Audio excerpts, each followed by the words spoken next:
যে যখন ৩৫ বছর ছিল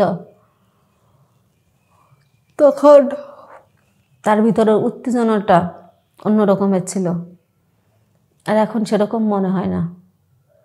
কেননা সেরকমের উত্তেজনা তার ভিতরে দেখি না, আর সে পারেও না।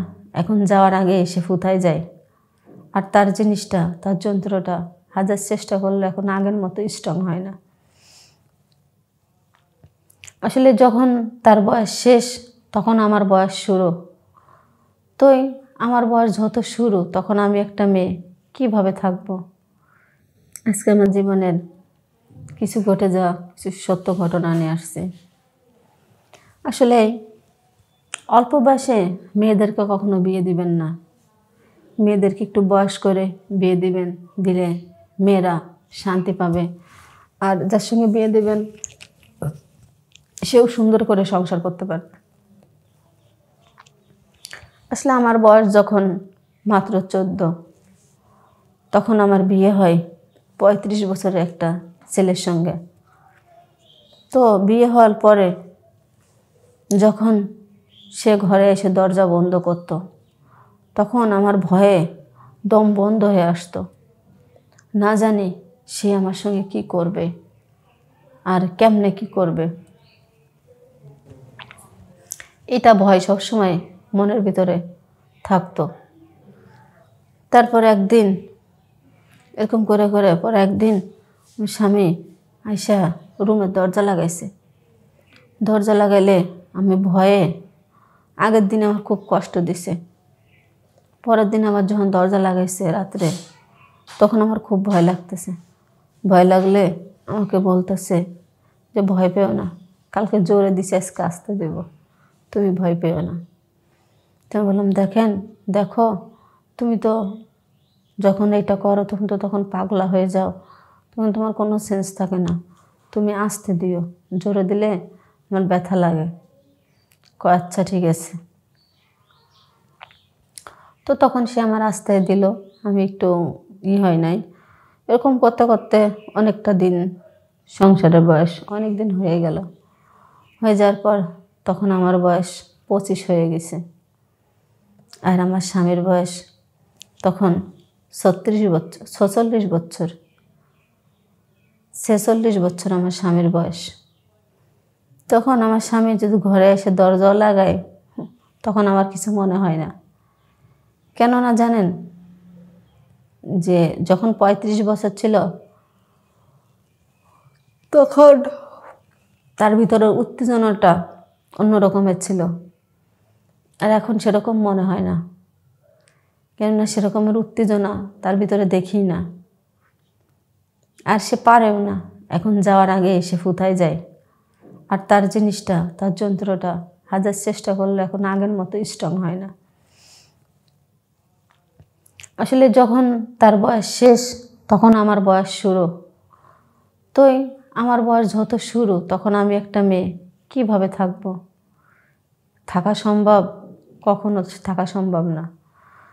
তো আমি এই কষ্টটা অনেক দিন আমার স্বামীর সঙ্গে শেয়ার করছি, বলছি দেখো তুমি যে আমার সঙ্গে এরকম করো, এখন আমার তো খুব কষ্ট হয়, তুমি এখন থাকো না, আমার কাছে সেরকম থাকতে পারো না।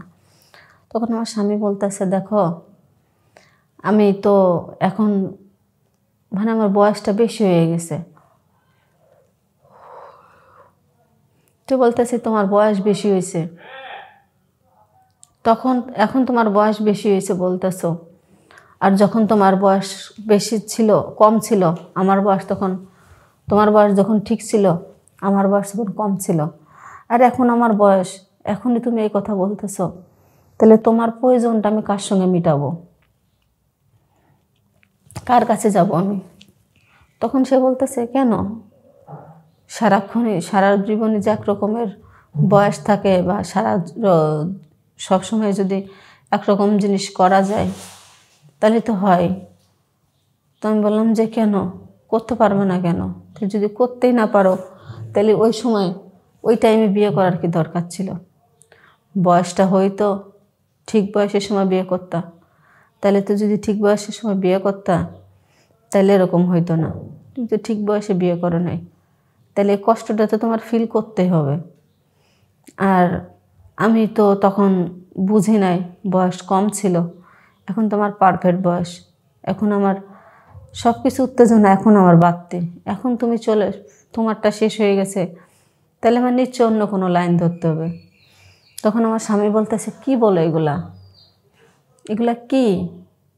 এটা কি কোনো মেয়ের কথা, কোনো বাড়ির বউয়ের কথা, না কোনো ঘরের কোনো বাড়ির মেয়ের কথা?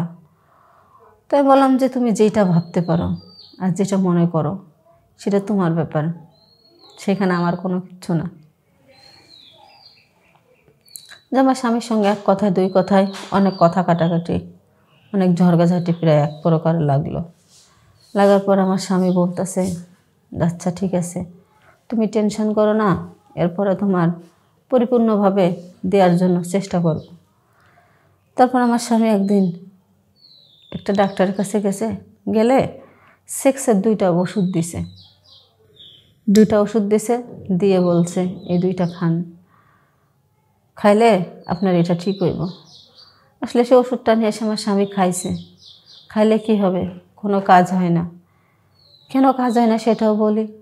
সব জিনিসের একটা সিস্টেম আছে, সময় আছে। সে সময় যদি পার হয়ে যায় আর সিস্টেমটা যদি চেঞ্জ হয়ে যায়, কখনো কিন্তু সেটা হওয়া সম্ভব না। আসলে মানুষে বুঝে না, তাই দূর মেরে ডাক্তারের কাছে যায় হার্বাল ওষুধ খায়। অনেক হার্বাল কোম্পানি আছে, তাদের সঙ্গে যোগাযোগ করে, অনেক ধরনের পদ্ধতি নেয়। আসলে সেইগুলো না কইরা ঠিকমতো হাঁসের ডিম, আপেল, কমলা লেবু, গায়ের দুধ এগুলা খাইলে যে শক্তি, যে এনার্জিটা আসে, ওইগুলা খাইলে তা আসে না। আরও শরীরে যে এনার্জি থাকে সেগুলো নষ্ট হয়। কিন্তু যারা বুঝে তারা কখনো এগুলো খায়ও না, এগুলো ব্যবহারও করে না। আর সবচেয়ে বড় কথা যে বিয়ে করছেন, বিয়ে যারা করছেন, যারা করেন নাই, যারা করবেন, বিয়ে যারা করেন নাই তাদের উদ্দেশ্যে বলবো, বিয়ে যদি করেন তাহলে উপযুক্ত বয়সে করবেন। দুজনের, মেয়ের আপনার উপযুক্ত যে একটা বয়স আছে না, সে বয়সে বিয়ে করবেন। তাহলে দেখবেন আপনিও সুখে থাকবেন, আপনি যাকে বিয়ে করবেন তাকেও সুখে রাখতে পারবেন। আর আপনারা সুখে শান্তিতে থাকেন, ভালো থাকেন, সুস্থ থাকেন। খোদা হাফেজ।